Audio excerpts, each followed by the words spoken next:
Yo, what's up, world? I'm Rob Carson. You're watching GENY Mets TV. All right, guys, welcome to the first ever Jenny Mets podcast of 2016. I'm Josh Einbinder. He's Anilo Piro. Let's get it going. Well, Mets fans are frustrated. Mets fans are happy. It's a mix of both. Uh, with the offseason moves, Alejandro De Aza, Neil Walker, Bartolo Colon. What are your thoughts? And let's get in on not signing Cespedes too. Yeah, so we'll chime in real quick on the moves the team have made. So the highlights of the offseason so far have been trading for Neil Walker. We gave Pittsburgh John Neese for Neil Walker. Solid trade in my opinion there. We re-signed the big man, Big Bart, Bartolo Colon, to a 1-year, $7.25 million contract, which is probably it's a great sign. He's going to bridge the gap until Zach Wheeler can come back. So I'm super ecstatic to have Bartolo back for one more year. We signed Alejandro De Aza, which I really don't understand why we did that. I don't like that signing. And we picked up Asdrubal Cabrera for 2 years. And I think that's a pretty good signing. Very solid, major league serviceable shortstop that's really going to help increase our defense up the middle. Yeah, I totally agree with you here. But, you're losing the batter you want to Cespedes. Obviously, you're not replacing it with anyone. And if you're replacing it with Alejandro De Aza, I mean, something is seriously wrong. So, in the article that I wrote for AVP Mets fan, and definitely check it out, is 3 bold trade moves the Mets could get, and 2 were about the bullpen, and 1 was about a bat. But here's another idea that I have for the Mets: trade for George Springer. I mean, the guy's played in 49 career center field games, so he can play center field. He's got 36 career homers, 92 RBIs in 180 games. So that's pretty solid numbers, and he's a free agent in 2021. This dude can play right, he can play left, he can play center. He can DH in those interleague games. He'd be a good pickup for the Mets. What would it take to get him? George Springer's a guy that I guess has been put out there as far as the Astros are concerned, like they're willing to trade him, but they're going to want a big return. And I think George Springer, we always talk about what the Mets would have to get in return to give up a starting pitcher, one of our starting pitchers, and I think George Springer's a guy that could get the job done for the Mets. Obviously, you can't touch Syndergaard, you can't touch Harvey. Well, we don't know that. Maybe you can touch Harvey in a couple years, but not right now, at least that we know of. And you can't touch DeGrom. Matz is somewhat expendable, so is Wheeler. So it's obviously going to take one of those guys, and then maybe some prospects like Giacchini. You could throw a Nimmo over there that might get the job done. I would say that the Astros, they have a pretty solid starting rotation, 1 through 3. Dallas Keuchel, they lost Scott Kazmir a couple days ago. But another trade idea was to improve the bullpen, because we've seen this bullpen. It was not that good. Familia was solid. Reed was pretty good. Clipper was good all of August, and then kind of really. Clipper was hot and cold. Yeah, he's too inconsistent.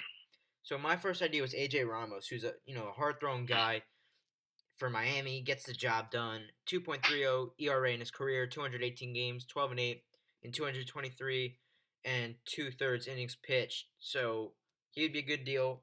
And Brett Cecil. These guys would take a lot, I think, and they would take top prospects. AJ Ramos, to me, I view him more as straight up maybe AJ Ramos for Gabriel Yanoa or a Marcus Molina, or both of those together. I don't think he's worth that much because he does give up a lot of homers, AJ Ramos. What are your thoughts on that? It could go either way. I definitely would not give up both of those guys in the same deal for one player that you mentioned. I'd give up one or the other. As far as increasing the bullpen is concerned, there definitely are a few options that we could do. Obviously, AJ Ramos would be a good pickup. Brett Cecil, you mentioned, would be a good pickup. Obviously, going to take something, but we also don't forget we've tendered a contract to Henry Mejia. Hopefully, he doesn't get into trouble again with his PEDs. He was very valuable for us 2 years ago. He played very well. He pitched very well. So I think once we get him back after, I think he got suspended for 100 games. That's definitely going to help us in the long run. He's not going to make any money. I think he's only going to make like $1 million a year, or $1 million for 1 year. So he's a guy that you could keep your eye on. Tyler Clippard is also still a free agent, waiting to be. I have read reports that the Mets and Clippard's people have disagreed on his value and how many years he should get. So those are just 2 guys to keep an eye on as well, in addition that we don't have to go for the trade route. So let's talk about another idea that some Mets fans have brought up, and I kind of like the idea. Move Grandy to center. He's not great, but think about, you only have to save a couple runs a year there. Exactly. A solid amount, but you're only going to have to throw to home plate a couple times, as you brought up in our pre-meeting. But if you acquire and then sign Justin Upton, to be signed, granted, by a team before spring training starts. Justin We Upton's saw not that signed with right now. Kyle He Busch has a the couple same years ago on exact the problem Brewers. as Yoenis Cespedes. He wasn't signed His until like value's February going- 10th, He's going to be on sale, and they got him every single day. So Yeah. that he's on the market. So my thing is Yoenis Cespedes, sure, he'll get like 60, 70 million at his cheapest. But would you rather have a guy like Justin Upton, younger, probably a better upside right now as to, not as much power, but definitely more speed and a solid arm, just like Yoenis Cespedes. Would you rather have Upton over Cespedes for 3 years? It's a coin toss. It's a coin flip. It could go either way. That's a hard decision. I think Cespedes is a guy that is flashy. He's a flashy player that thinks he's an MVP type of player that he isn't. He's a very good baseball player. He's not an MVP type caliber player. Justin Upton, on the other hand, is a guy that is he could get hot and cold at times. I don't know if I want a hot and cold bat in my lineup because we already have that with Lucas Duda. We've seen Travis d'Arnaud struggle at times and get hot at others. So I think Cespedes might be the more consistent option, but I think sometimes the upside is higher with Justin Upton because we saw in his age 26 season how good of a year or how good of a player this guy could be. And I think when the Atlanta Braves made the trade for him, that's who they were thinking they were going to get. Didn't pan out as they thought it would. Shipped him off to San Diego. San Diego thought they were going to get a good player. He ended up playing well, not great. I think Cespedes provides more consistency to the table, even though he could be a bonehead in off-the-field issues. It's really a coin toss. But one thing I want to bring up is I just wrote an article for the Jenny Mets blog is how the Mets could get either Justin Upton or Yoenis Cespedes. And so basically, this could tie into Justin Upton as well. The article is dedicated to Cespedes, but I'm assuming it could tie in as well. So John Heyman of CBS reported last week that the people that emerged as the front runners to sign Cespedes were the Chicago White Sox, and I think the other team was the Baltimore Orioles. And right now, we just heard reports that the Baltimore Orioles are in on Cespedes and Alex Gordon, but they're unwilling to go more than 3 years. So if a front runner is unwilling to go more than 3 years, that must mean no other team interested in Cespedes is willing to go more than 3 years. And to put this into perspective, before the Mets officially pulled out in attempting to re-sign Cespedes, they said they were willing and open to bringing him back for a short period of time, meaning 1, 2, or 3 years. So if Cespedes' asking price drops down to 3 years, the Mets could be very well back in play. And I think that's where it's going to come in with the money, because if the Mets could offer Cespedes a strong contract for 3 years with a decent X amount of dollars, they could easily bring him back. I totally agree with you. I think, the value is going to drop each day he's on the market. And I think that we've seen a trend in baseball the past couple years. A lot of free agents who signed early and big deals have not really panned out. That's kind of started with Jason Bay, you think, in, 2010. Last year, a lot of big signings. Scherzer, who worked out terrific. But teams are taking a step back and starting to realize, do we really want this guy? Chris Davis, where are his suitors? No one. No one wants him right now. He better go take that deal from the Orioles, because that guy is going to get paid a ridiculous amount of money to have a low batting average and hit home runs. I think teams are starting to realize with sabermetrics and their scouts are telling them, don't sign this guy because we either have a prospect in the wings, and let's face it, prospects are worth way more now than they were even 10 years ago. Teams are valuing the minor leagues and realizing, oh, this guy can do it for $500,000 versus a guy who you're getting off the free agent market who you have to pay millions of dollars a year. Take for, the Indians, for example, let's say. They could totally go with Justin Upton or Yoenis Cespedes, even though there's no interest linked to him. But they have top prospect Clint Frazier in the wings. You never know how Clint Frazier is going to pan out, but as far as you know, he's going to hit 300, and he's getting paid $500,000. So teams are really taking a step back. Yoenis Cespedes, let's get back to the real subject here. If he doesn't have a big offer on the table, I really think that the Mets will consider re-signing him. And I completely agree with you there, and let me tell you why they should re-sign him. So as you were talking about finances, getting players with your prospects for low prices, Matt Harvey will be getting a pay raise, so now he'll be making about, I think it's like $4 million. But everyone else of the Mets' core starting young pitchers are making under $1 million going into next year. So if you bring Cespedes back and pay him the money he deserves for a 2 or 3 year contract, that would offset the money that you're going to have to end up paying the younger pitchers once they hit their primes and once they're ready to re-sign. So my theory is, why not go all in right now for the next 2 to 3 years? Go sign your big bat in Cespedes or Upton. You're going to pay your money to David Wright. You're going to pay your money to Curtis Granderson and win now while your pitchers and your young catchers, Darnell Plawecki, and all your young players are still very, very cheap.